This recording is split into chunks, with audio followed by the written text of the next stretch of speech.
Kalau kemudian ada sekarang partai politik yang mengusulkan kembali ke DPRD dengan sekian perbaikan itu, jangan dianggap wah ini kita Kemunduran demokrasi. munduran demokrasi, kita mau dikebiri. PDI juga udah bicara ingin tetap kembali ke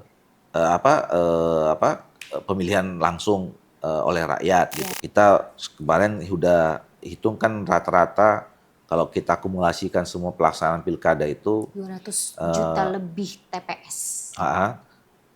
Pembiayaan formal penyelenggaranya sekitar 30-an, 38 triliun gitu. Kepala daerah itu kan sering komplain, udah kalau mau jelang pilkada, mereka bilang, aduh ini bisa memotong semua program-program kita nih, karena tersedot biayanya ke pilkada gitu. Ketakutan itu selalu ada setiap. Ada, makanya mereka selama ini kan banyak juga suara yang menyampaikan aspirasi, pilkada itu kalau gitu nggak usah pakai anggaran daerah, tarik ke APBN saja gitu loh. Munculnya isu tentang kembali ke DPRD ini kan karena kita melihat bahwa selama ini proses pemilihan kepala daerah itu juga masih banyak yang harus kita benahi.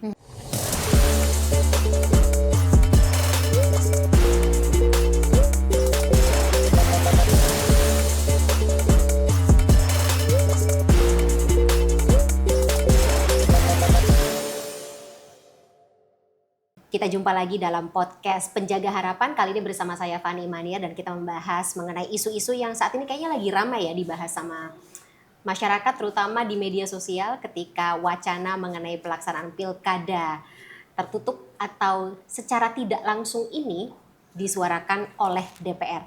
Langsung saja mungkin kita bahas dengan pihak yang saat ini sedang membahas mungkin dalam internal Dewan Perwakilan Rakyat atau DPR bersama dengan anggota Komisi 2 DPR Republik Indonesia, Bang Ahmad Doli Kurnia. Selamat sore, selamat hari baik, Bang. Selamat sore, Assalamualaikum warahmatullahi wabarakatuh. Waalaikumsalam warahmatullahi wabarakatuh. Mohon maaf, malah lupa tadi mengucapkan salamnya ya.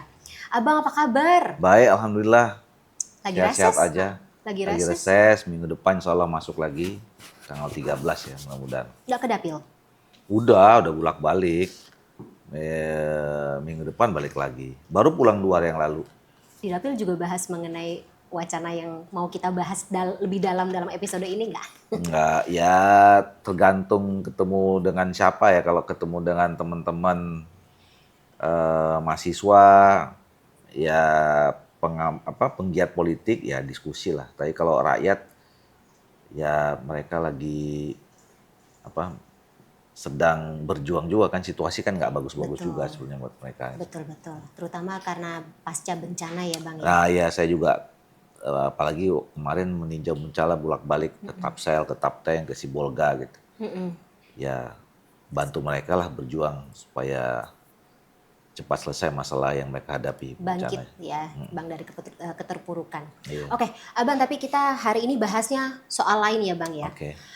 Mengenai wacana pilkada tertutup ini ya, kita nyebutnya pilkada tertutup, pilkada tidak secara langsung, yang tadi Abang katakan sempat berdiskusi juga nih sebelum kita masuk nih ke pertanyaan saya, sempat berdiskusi sama teman-teman dari mahasiswa, mungkin dari pengamat-pengamat politik yang ada di dapil Abang. Komentarnya pada gimana Bang? Ya sebenarnya saya lebih suka menggunakannya pilkada langsung dengan pilkada oleh DPRD gitu. Karena kalau kita sebut tertutup nanti seolah-olah keterlibatan rakyatnya nggak ada Ditutup, gitu, Pak. ya kan. Padahal sebetulnya kan kalau di dalam konteks Undang-Undang Dasar 45 ya baik langsung maupun melalui DPR kan sama-sama demokratis. Ya pemilihan kepala daerah itu dilaksanakan secara demokratis. Nah, secara demokratis itu dalam pengalaman Indonesia hanya 2 yang dikenal. Satu langsung dipilih oleh rakyat, satu melalui DPRD gitu. Nah, memang isu ini jadi mencuat dan ada pro kontra. Ya menurut saya sesuatu yang biasa saja, apalagi kita memilih bahwa negara kita ini negara yang menerapkan sistem demokrasi. Ya beda pandangan, beda pendapat, itu biasa aja. Nah apalagi ini berkaitan dengan soal keterlibatan rakyat gitu ya. Jadi memang rakyat itu di dalam rakyat sendiri juga pro kontra. Mereka merasa ya, kenapa kalau selama ini saya yang ikut langsung terlibat memilih pemimpin Memberikan saya, kok suara. sekarang diwakilkan. Walaupun kalau kita bicara tentang soal proses demokrasi, kenapa disebut pemilihan DPRD itu adalah juga pemilihan demokratis? Karena kan jangan dilihat pada saat DPR-nya yang memilih DPR kepala daerah, tapi calon kepala proses sampai dia menjadi anggota DPR yang diberi kewenangan untuk memilih itu kan juga dilakukan secara demokratis. Makanya demokrasi perwakilan itu kan, karena dia juga adalah wakil rakyat yang kemudian dikasih mandat untuk itu. Nah, tapi persoalannya nggak di situ yang mau kita perdebatkan. Apa tuh? Munculnya isu tentang kembali ke DPRD ini kan karena kita melihat bahwa selama ini proses pemilihan kepala daerah itu juga masih banyak yang harus kita benahi. Ya. Iya, soalnya ya, bisa dibilang kan ini sebenarnya bukan barang baru ya. Wacana ini muncul tidak hanya di tahun ini. Tapi kayaknya kalau yang aku baca ini lebih serius untuk dibahas oleh internal DPR. Ada apa? Ya memang ketemu momentumnya aja. Jadi ya kalau apalagi saya ini dulu pernah jadi pimpinan Komisi 2. Sebenarnya sejak 5 tahun yang lalu kita mendorong adanya penyempurnaan undang-undang yang berkaitan dengan sistem politik. Nah kalau kita bicara tentang sistem politik banyak sebetulnya. Ya kalau di hulunya itu ya undang-undang pemilu, undang-undang pilkada, undang-undang partai politik, undang-undang pemerintahan daerah, undang-undang pemerintahan desa, gitu. Kita waktu juga mengusulnya perlu ada undang-undang DPRD tentang hubungan keuangan pusat daerah, gitu. Jadi banyak sebetulnya, dan satu undang-undang dengan undang yang lain, kalau kita bicara tentang sistem, dia menjadi subsistem yang nggak bisa dipisahkan. Saling bersinggungan satu sama lain. Saling bersinggungan. Kalau kita mau bicara tentang soal sistem politik secara utuh, konstruksinya secara menyeluruh gitu loh. Nah, tapi oke lah sekarang kita bicara tentang satu-satu dulu gitu ya, tentang pilkada misalnya. Nah, apa sih yang menjadi problem terhadap yang diamani selama ini terhadap pelaksanaan pilkada itu? Nah, pertama, isu yang menguat sekarang ini kan adalah soal biaya politik yang tinggi. Nah, kalau biaya politik ini juga terbagi dua. Pertama, biaya penyelenggaraan. Ya, biaya penyelenggaraan yang memang ya ini juga pro kontra. Kita kemarin sudah hitungkan rata-rata kalau kita akumulasikan semua pelaksanaan pilkada itu 200 juta lebih TPS.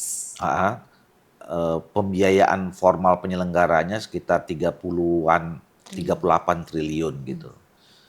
Nah, kalau kalau rakyat biasa yang memandang 38 triliun itu kan besar. Jadi misalnya kalau dipakai matematis 38 triliun untuk satu kali pemilu, kalau dibagi 5 selama 5 tahun rata-rata 7,5 triliun gitu misalnya. Kalau 7,5 triliun itu dibagi dengan program pro rakyat, katakanlah sembako segala macam, apa nggak akan lebih berguna bagi rakyat dibagi sembako dibandingkan itu gitu. Tapi dari perspektif yang lain juga bisa mengatakan dalam konteks pelaksanaan demokrasi, angka 38 triliun itu juga sebetulnya kecil. Sebanding.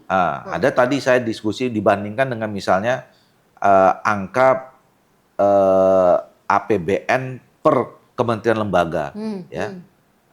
Misalnya dibandingkan ada kementerian yang misalnya sampai 100-an triliun untuk 1 tahun. Iya. Nah, itu menjadi kecil biayanya gitu, 38 triliun itu. Nah, kalau kita committed terhadap pelaksanaan demokrasi, sebetulnya berapapun biayanya, biaya penyelenggaraan pemilu sebagai bagian dari kita mengembang tumbuhkan demokrasi, itu no issue sebetulnya. Nah, tapi yang kemudian jadi problem adalah ketika kita bicara tentang biaya politik lainnya di luar penyelenggaraan. Kayak yang saya sebutkan sebagai biaya-biaya politik siluman. Money politics, vote buying, political transaksional gitu ya. Kenapa nggak itu yang dibereskan? Nah, itu makanya. Jadi itu kan nanti kita masuk ke itunya. Itu isu yang pertama. Nah, isu yang kedua adalah dengan pelaksanaan model pilkada yang seperti beberapa tahun terakhir ini yang langsung itu ternyata juga belum tentu menghasilkan seorang kepala daerah yang betul-betul sesuai dengan harapan masyarakat, gitu ya. Ternyata kalau dilihat dari performance-nya eh, tidak baik juga. Apakah ada kepala daerah yang baik? Ada. Tapi apakah semua baik? Belum tentu, gitu loh. Nah, apalagi kemudian kita mendapatkan banyak data, banyak fakta bahwa hampir setengah kepala daerah dalam kurun waktu tertentu 10 tahun ini itu terjebak masalah korupsi. Iya, oke. Ya, Persentasenya juga cukup besar sih Bang. 50% lebih, gitu loh. Nah, berarti kan ada problem, Ada yang salah nih. ada yang salah, gitu loh. Jadi bukan hanya sekedar tidak perform, kinerja tidak baik, tidak hanya sekedar apakah daerah itu bertambah maju atau tidak, tapi ada problem lain. Ternyata banyak terjebak masalah hukum yang kemudian ada yang mengambil hipotesis sementara ini itu gara-gara kena biaya politiknya tinggi, maka Cari kemudian duit lagi buat balik untuk modal. menggali modal dan segala macam. Walaupun itu harus juga perlu dibuktikan secara ilmiah lagi ya gitu. Itu problem yang kedua. Nah, yang ketiga ada juga, nah ternyata pilkada ini karena memang ini melibatkan masyarakat secara masif gitu. Terus kemudian ada kompetisi yang juga ketat sekali. Ini juga berpotensi terjadinya polarisasi atau keterbelahan di masyarakat kita gitu ya. Yang punya uang biasanya menang ya Bang? Nah, ya itu tadi. Karena tadi yang pertama sama yang kedua kena biaya yang tinggi, kemudian pada akhirnya ternyata yang menang tidak sesuai dengan harapan masyarakat, karena tadi menangnya mungkin karena siluman-siluman yang tadi itu gitu loh. Nah, maka kesimpulannya apapun ya, mungkin juga masih banyak bisa dibedah masalah yang lain. Intinya adalah bahwa memang kita harus perbaiki problem itu. Nah, jadi satu sisi biaya politik. Nah, yang kemudian yang isu yang lain yang menurut saya sekarang ini sedang dipertentangkan, yang menurut saya harusnya kemudian kita cari solusinya adalah tentang pelaksanaan prinsip demokrasi. Ya, memang demokrasi yang paling nyata bisa konkret itu adalah kalau pemimpin-pemimpin atau proses politik di dalam menentukan keputusan-keputusan politik, keputusan publik itu melibatkan masyarakat, gitu loh. Nah kalau misalnya pelaksanaan pilkada seperti ini Bang, ketika nanti masyarakat khawatirnya, ya kita nggak dibutuhkan lagi dong. Nah itu dia, makanya menurut saya kita harus cari nih titik tengahnya. Nah, misalnya contoh saya kan menyampaikan berdasarkan kajian yang kami laksanakan di partai saya, kemarin tuh kita sebetulnya sudah mengkaji ada 3 opsi, ya kan. Opsi yang pertama tetap kayak seperti yang sekarang, ada tetap pilkada langsung, tapi karena tadi ada problem-problem tadi, kemudian kita cari, misalnya soal biaya politik yang tinggi, mungkin penyelenggaraannya kita cari sesimpel mungkin, apakah misalnya TPS-nya dikurangi, artinya jumlah satu TPS orangnya datang itu lebih mudah. Terus soal sistem pemilihannya kita juga perbaiki. Kalau selama ini cuma cocok coblos dan segala macam, mungkin sudah bisa pakai e-voting. Banyak cara kalau untuk biaya penyelenggaraannya gitu. Nah, terus juga biaya politik yang lainnya juga kita atur. Misalnya ya soal kampanye kita batasi spendingnya gitu ya, dan kemudian harus terbuka, harus transparan gitu misalnya. Terus kemudian pengawasan atau penegakan hukum pemilunya juga harus diperbaiki. Ya, lembaga pengawasannya diperkuat, kemudian sanksinya juga dipertegas, ya sampai misalnya kalau misalnya ada yang main kayak gitu lagi bisa sampai sanksi diskualifikasi gitu. Nah, ini juga saya kira perlu jadi diskusi gitu loh, ya kan? Oke. Nah, yang kedua adalah kalau kita kembali ke DPRD. Nah, ini pun sebetulnya kami juga sudah menyampaikan, kalaupun nanti pilihan pada akhirnya jatuh ke DPRD, jangan juga kita bayangkan pemilihan DPRD kayak yang dulu-dulu Kayak yang 2014 sebelumnya. dan sebelumnya gitu loh. Nah, eh, kalau diasumsikan pemilihan DPRD itu apa namanya hanya ditentukan oleh segelintir orang saja. Nah, prinsip demokrasinya juga kita harus tambahkan, ya. Pelibatan publiknya harus ada. Misal contohnya, ya, proses rekrutmennya itu Terbuka. terbuka, ya, terbuka. Setiap siapa saja anggota masyarakat bisa datang ke partai politik untuk menyampaikan aspirasinya calon A, B, C yang bagus. Kemudian tahapan menjadi bakal calon itu dibuat panel misalnya, ya, yang terdiri panelnya itu dari tokoh akademik, tokoh masyarakat, tokoh agama Jadi gitu. kalau biasanya debat pilkada itu dilaksanakan pas udah terpilih nih 3 calon terkuat atau 5 calon terkuat, ini justru di awal tuh bisa diadakan Sudah kayak gitu nih diproses debat gitu, pilkadanya. bahkan kemudian mungkin bisa dimulai juga masing-masing partai atau gabung partai politik itu ada semacam apa namanya Open recruitment. primary election, Primary ya election. apa modelnya konvensi. Jadi memang bisa di-engineer seperti itu Oke. sebelum masuk ke DPR. Terus kemudian mereka juga tetap bisa menyampaikan visi dan misi, programnya, jadi dibuka aja.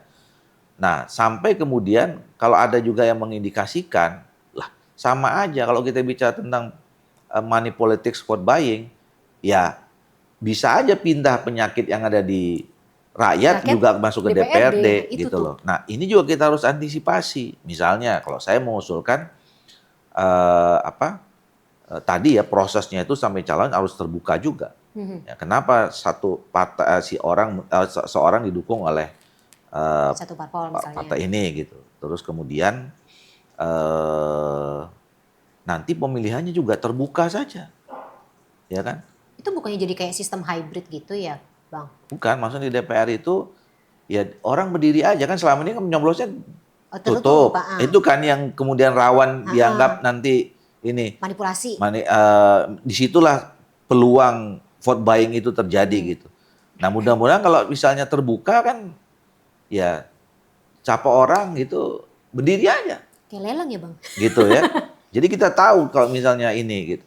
Nah jadi banyak yang sebetulnya bisa kita buat. Nah, termasuk saya mengusulkan misalnya apakah mau dari rakyat nanti kembali tetap yang memilih atau DPR.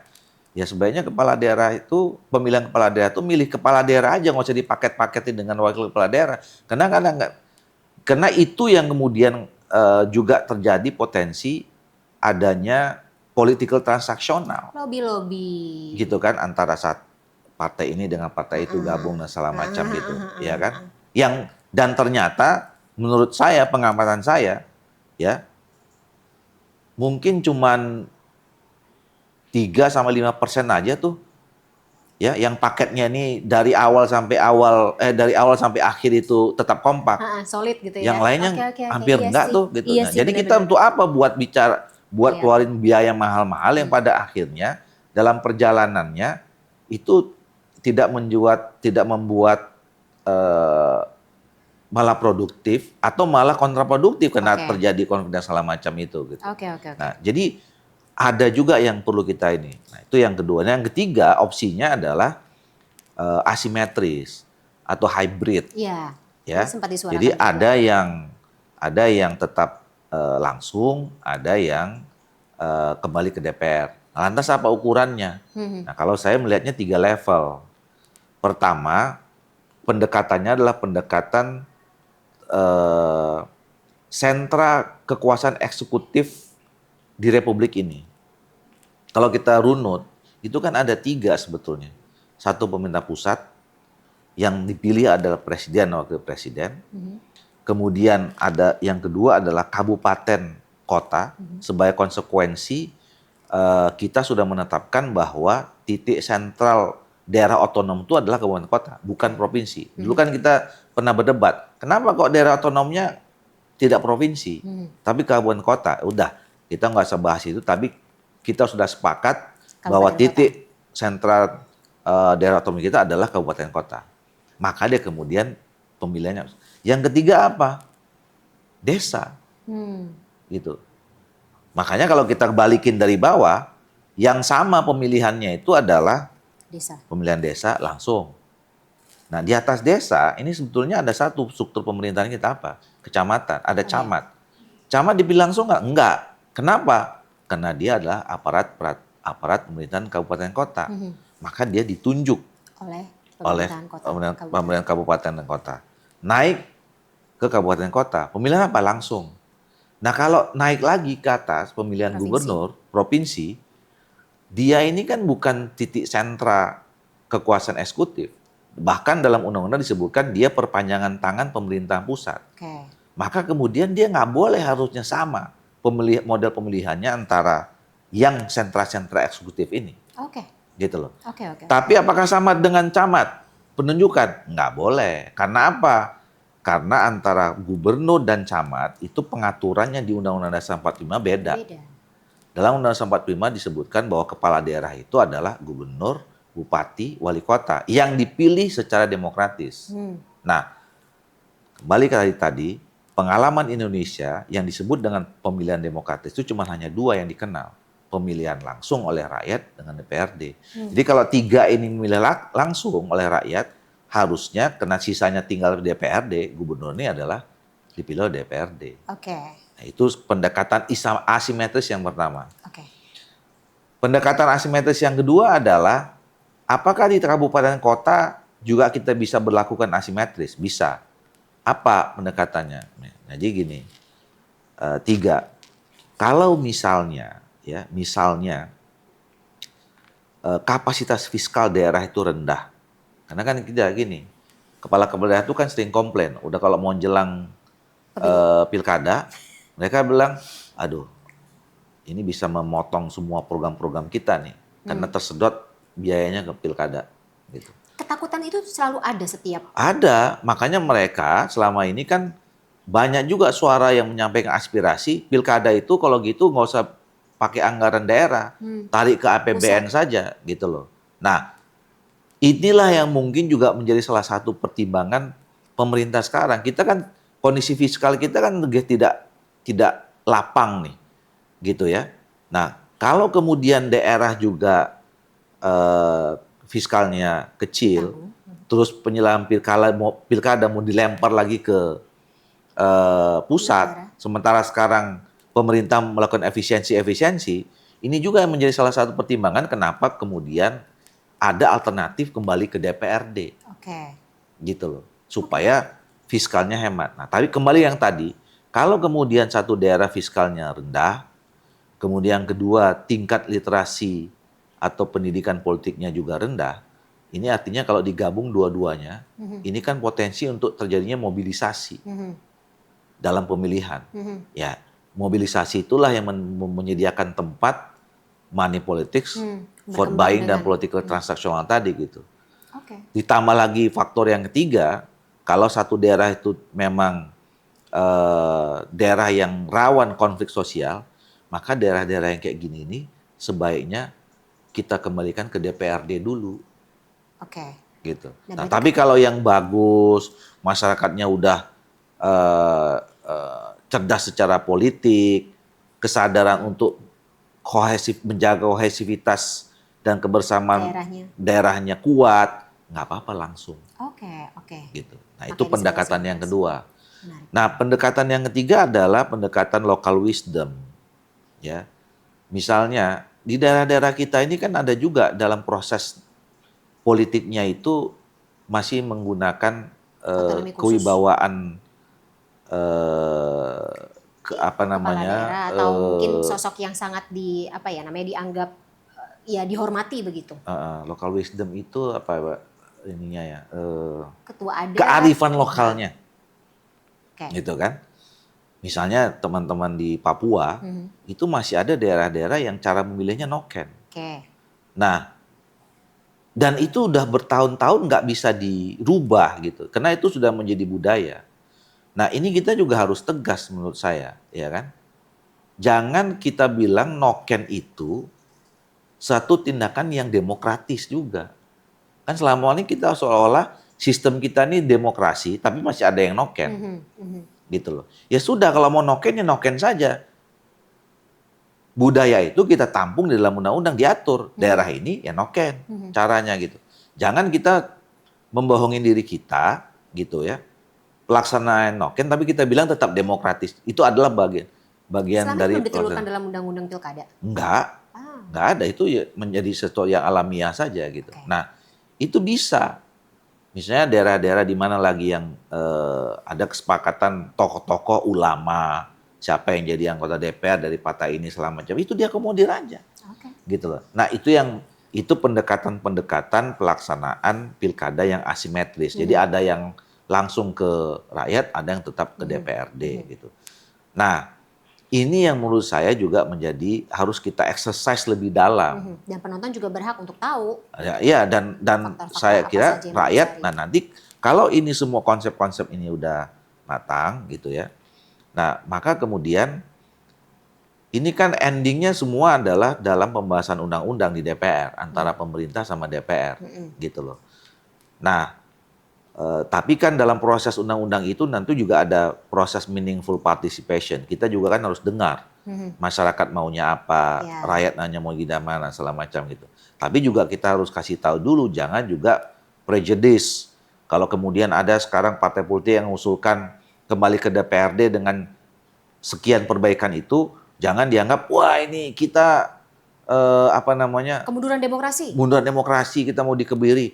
Lah, justru kita menghambat orang bicara alternatif A, nggak harus yang ini, itu juga nggak demokratis kan, gitu loh. Nah, makanya kita buat opsi-opsi saja.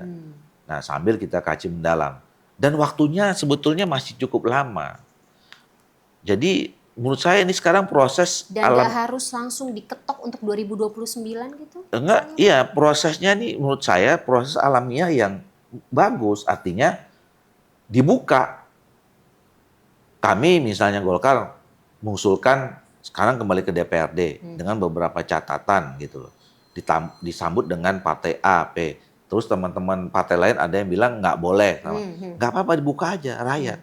Nah, Nah, bicara soal itu Bang, di internal DPR sendiri pembahasannya sudah sejauh apa? belum. Karena kan kalau DPR itu kan mulai dalam proses politik formal. Begitu misalnya disepakati oleh pimpinan DPR bersama fraksi-fraksi, kita mulai nih bahas undang-undang ini, ya di situ prosesnya dimulai. Sekarang kan belum.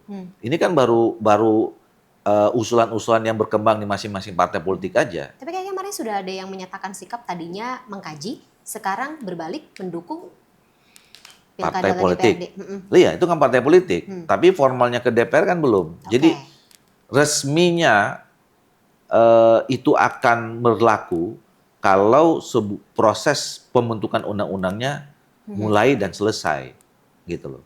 Nah, kalau saya menyarankan, ini pilkadanya masih lama, ya kan? Kalau berdasarkan putusan Mahkamah Konstitusi itu baru 2031, gitu loh.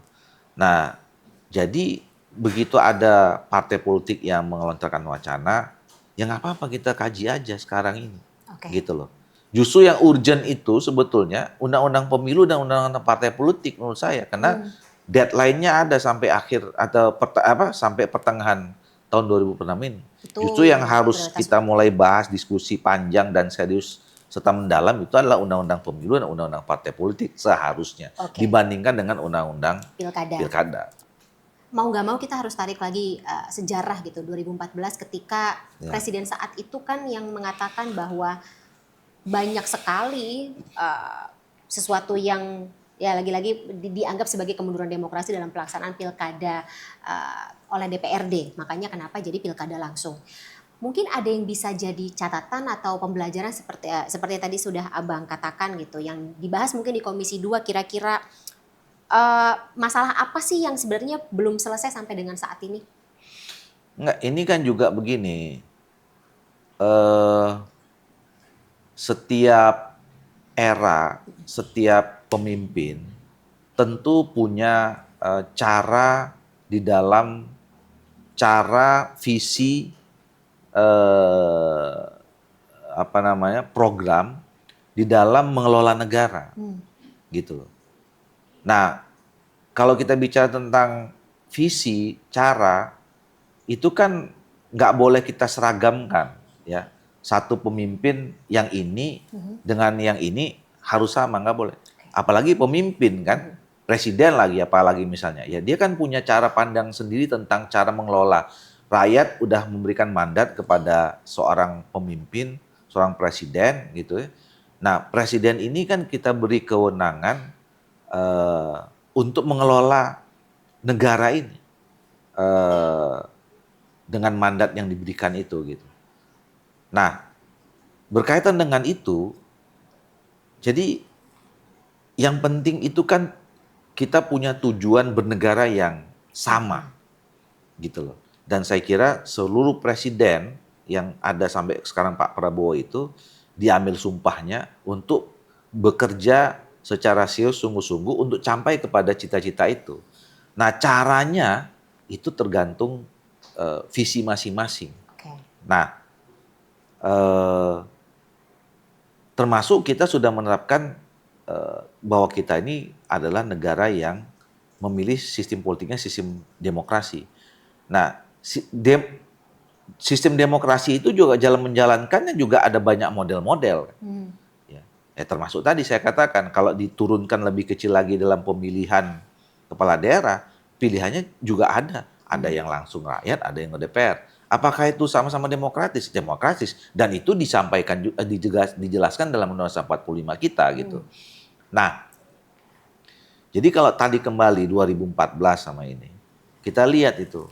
Dulu kan peristiwanya pada saat 2014 itu, DPR sudah mensahkan undang-undang bahwa pilkada itu pemilihannya kembali ke DPRD. Tapi sekali lagi presiden pada saat itu Pak SBY, dia punya cara visi yang beda pada saat itu. Dia mengatakan bahwa pandangan saya, cara saya dalam memerintah pemerintahan ini dan menjalankan agenda negara ini, menurut saya yang tepat adalah pilkada secara langsung oleh rakyat, gitu. Maka kemudian dia buat perpu, gitu. Nah, jadi kalau kita bedah itu waktu itu kan yang setuju kembali ke DPR itu Golkar, Gerindra, PAN, itu ya, dan yang lain-lain. Yang kemudian waktu itu PDIP, yang kalah voting, Demokrat waktu itu walk out, gitu. Nah, nggak apa-apa kan, sudah kita sepakati saja. Itu adalah mekanisme yang sudah diatur dalam kita bernegara. Undang-undang sudah disahkan, ya, tapi kemudian memang ada kewenangan presiden melakukan perpu. Nah, sekarang itu ngulang lagi kan, gitu loh. Kan sama. Dulu Gerindra 2014 sama sekarang pandangannya sama. Golkar juga pandangannya sama.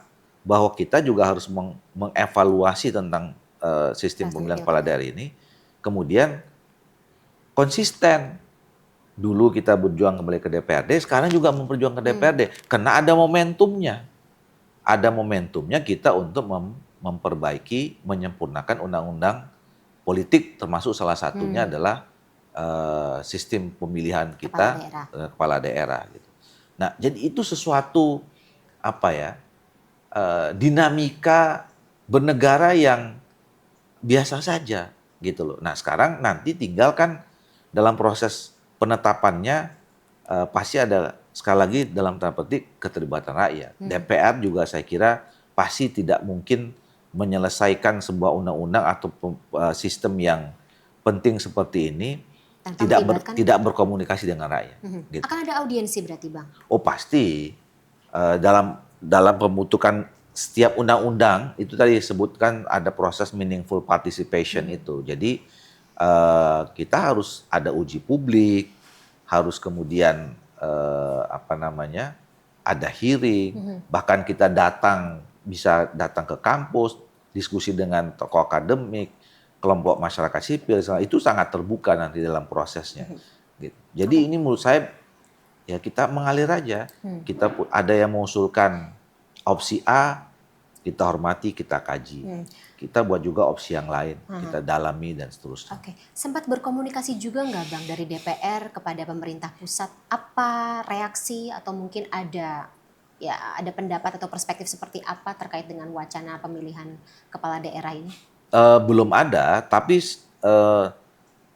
setahu saya, jadi gini, ini kan nanti seperti yang saya katakan tadi, ending wujudnya itu kan undang-undang, ya. Pilihan apapun nanti yang kita sepakati, apakah tetap seperti kemarin pemilihan kepala daerah langsung oleh rakyat atau kembali kepada pemilihan oleh DPRD, itu kan nanti diatur dalam undang-undang. Nah, sementara pembentuk undang-undang itu kan dua, DPR dan pemerintah.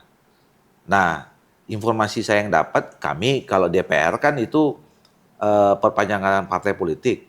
Nah, pasti partai politik sudah melakukan kajian, sudah kasih opsi-opsi, termasuk yang saya akan tadi kan, Golkar udah ngomong, Partai Gerindra sudah juga bicara, Amanat Nasional juga sudah bicara, Nasdem juga sudah bicara gitu loh. PDI juga udah bicara ingin tetap kembali ke pemilihan langsung oleh rakyat gitu. Nah, itu kan pandangan masing-masing partai politik yang belum secara formal masuk ke DPR. Tapi ya, setahu saya di pemerintah juga sudah melakukan kajian itu. Karena saya di Komisi 2, mitranya salah satunya adalah Kementerian Dalam Negeri. Setahu saya Kementerian Dalam Negeri juga sudah sudah melakukan kajian juga dalam beberapa waktu terakhir ini. Jadi sebetulnya walaupun belum ada komunikasi, tapi kami sama-sama tahu DPR masing-masing parpol juga sedang mengelaborasi, melakukan exercise, sama juga pemerintah begitu. Oke, nah putusan MK-nya gimana Bang? Kan kalau misalnya kita baca putusan MK nomor 185 kalau nggak salah ya, yang mengatakan secara resmi gitu, pilkada yang harus dilakukan di Indonesia ini adalah pilkada secara terbuka, langsung. Iya, memang ada putusan Mahkamah Konstitusi ya, Judicial review nggak tuh? Ya waktu itu kena ada yang judicial review menegaskan, dan itu juga sekaligus menegaskan bahwa rezim pilkada itu sama dengan rezim pemilu. Jadi artinya memang pemilihannya terbuka, dilaksanakan oleh rakyat gitu. Nah, tetapi kan begini, di dalam sistem ketatanegaraan kita, ya, putusan-putusan itu kan nanti bentuknya undang-undang. Nah, putusan Mahkamah Konstitusi itu juga harus nanti juga diuji pada saat pembahasan undang-undang yang sama. Nah, jadi tentu itu akan jadi pertimbangan. Tetapi juga tidak menutup kemungkinan ada opsi atau alternatif lain yang termasuk tadi salah satunya adalah kembali ke DPRD itu. Oke. Ya kalau misalnya dalam sistem hukum sendiri juga kalau misalnya nanti ada undang-undang baru bisa diuji cobakan apakah bisa atau ya dikomparasi dengan undang-undang yang lama begitu kan ya Bang.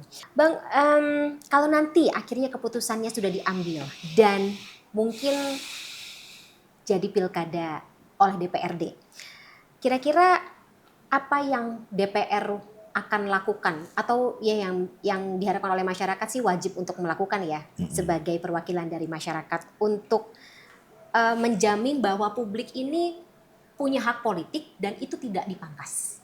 Ya itu tadi, menurut saya undang-undang itu nanti kalau ya secara politik kita bersepakat lah kembali ke DPRD. Kalau saya mengusulkan tadi itu boleh dengan kembali ke DPRD, cuman tadi ada proses pelibatan rakyatnya gitu. Yang itu diatur dalam undang-undang. Jadi bukan kita serahkan misalnya kepada partai politik, jadi atur detail misalnya. Nah, termasuk soal tadi pengawasan terhadap bagaimana menghindari proses tidak adanya mahar misalnya, terus kemudian tidak ada political transaksional ke partai politik pengusung, tidak ada money politics dalam pemilihannya gitu. Itu harus dibicarakan dalam detail gitu. Nah, sehingga dalam implementasinya tadi ya rakyat juga merasa bahwa walaupun proses akhirnya nanti di DPRD, tapi mereka juga merasa dilibatkan, kira-kira begitu. Oke, baik. Mungkin terakhir sedikit Bang sebagai penutup ya closing kita di episode Penjaga Harapan kali ini. Kalau melihat pembahasan atau mungkin melihat pembahasannya akan nanti dilakukan di DPR, dari perspektif Bang Ahmad Doli Kurnia sendiri, kira-kira mayoritas anggota Komisi 2 DPR condong ke arah mana? Sekaligus mungkin ini bisa jadi pertimbangan untuk para generasi muda yang melihat episode kita kali ini. Ya kalau dilihat dari konstelasi hari ini, statement-statement dari pimpinan-pimpinan partai politik yang ada di DPR, ya sekarang mayoritas cenderungnya semua kembali ke DPRD, ya kan? Kan ada 8 fraksi yang ada di DPR RI itu, ya. Pertama Golkar,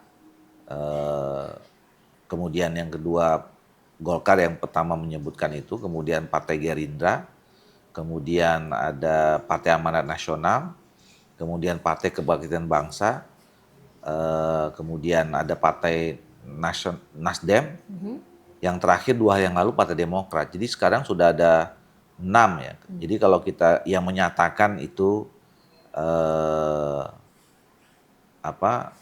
pemilihannya oleh DPRD gitu. Nah, ini kan baru sikap yang nanti kemudian akan dibawa ke DPR, ke fraksi masing-masing. Dan prosesnya nanti kan juga kemudian pasti tadi itu, proses DPR ini kan sekarang menjadi ruang yang terbuka, ya, ya seperti akuarium. Rakyat bisa lihat kok semuanya, sangat transparan prosesnya. Rakyat mau nyampaikan apa juga kita nggak bisa melarang. Apalagi generasi muda yang memantaunya apalagi lewat generasi muda media sosial gitu. ya. Jadi saya kira ya buat teman-teman generasi muda ya cermati, amati, ikuti, ya kan, dan kemudian ya sebisa mungkin juga kasih masukan-masukan yang konstruktif, ya, sehingga nanti kita punya pilihan akhir sistem yang betul-betul ideal buat pembangunan politik dan pembangunan kemajuan Indonesia ke depan gitu. Jadi ya ayo kita berdebat gitu ya, tentu dengan basis-basis data, rasionalitas yang objektif gitu, dan disampaikan secara baik gitu. Kan udah diatur dalam KUHP. Iya. Soal bagaimana cara kita menyampaikan kritik. Iya, itu ya kan memang nggak usah diatur pun juga saya kira memang harusnya kita sebagai bangsa yang terus maju dan kemudian ingin menjadi bangsa yang menjadi bagian dari membangun peradaban dunia, ya kita harus tahu kan bagaimana cara menyampaikan masukan, kritik, saran yang baik itu seperti apa gitu. Baik. Berarti saat ini hitungannya mayoritas ya condong ke kepala pemilihan DPRD. Tapi berarti belum solid semuanya satu suara. Ya kan nanti proses politiknya ada di DPR bersama dengan pemerintah. Kita juga kan belum tahu pemerintahnya pandangan resminya kan belum juga. Oke. Bang Ahmad Doli Kurnia, terima kasih banyak atas waktunya dalam episode podcast Penjaga Harapan kali ini. Saya Fani Imania, nanti kita ketemu lagi ya dan kesempatan. Dadah. Assalamualaikum warahmatullahi wabarakatuh. Waalaikumsalam warahmatullahi wabarakatuh. Thank you Bang.